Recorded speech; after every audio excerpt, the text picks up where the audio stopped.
आता हा 4 वेळा सांगितलं तरी हा ऐकायच्या परिस्थितीत नाही आहे. हा मला वाटतं याचा 100% आरएसएसचा अजेंडा बंद झालेला आहे.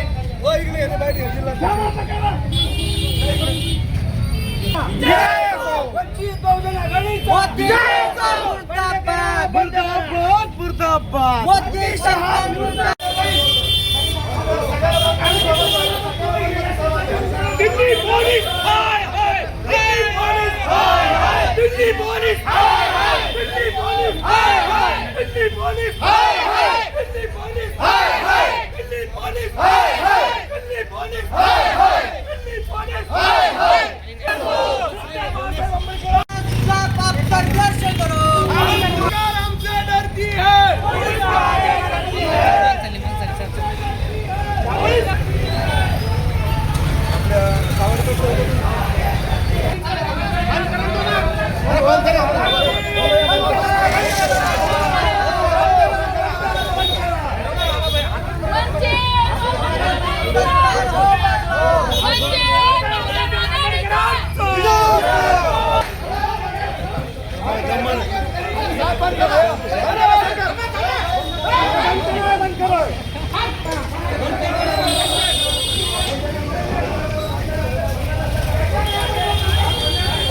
आदरणीय नेते आदरणीय बाळासाहेब आंबेडकरांनी 22 तारखेला त्या ठिकाणी महाराष्ट्र बंदची हाक दिलेली आहे.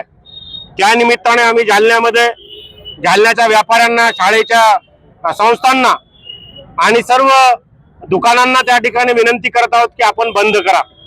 कारण जंतर मंतरवर ज्या ठिकाणी अमानुषपणे त्या ठिकाणी विद्यार्थ्यांवर हल्ला इथल्या केंद्रीय सरकारने केला, त्यांच्या वेपन्स हे खिळे ठोकलेले होते, छर्ऱ्याच्या बंदुकी होत्या, बर्बरतेनं त्या ठिकाणी विद्यार्थ्यांना मारण्याचा प्रयत्न त्या ठिकाणी इथल्या सरकारने केलेला आहे.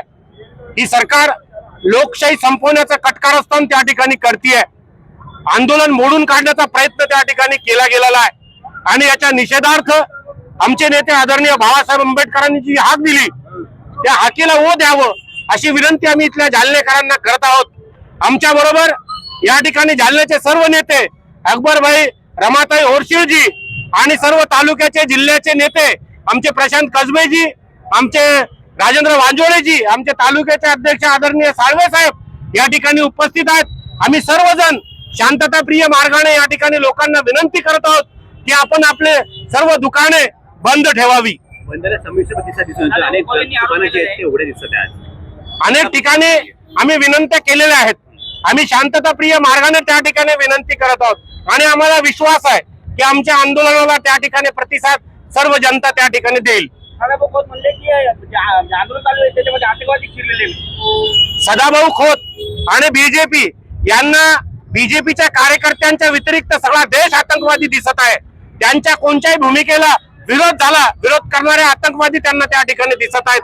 म्हणजे या ठिकाणी त्यांना अराजकता आणायची आहे, यांना हुकुमशाही त्या ठिकाणी आणायची आहे आणि लोकशाही नष्ट करण्याचं काम या ठिकाणी बीजेपी सरकार त्या ठिकाणी करत आहे.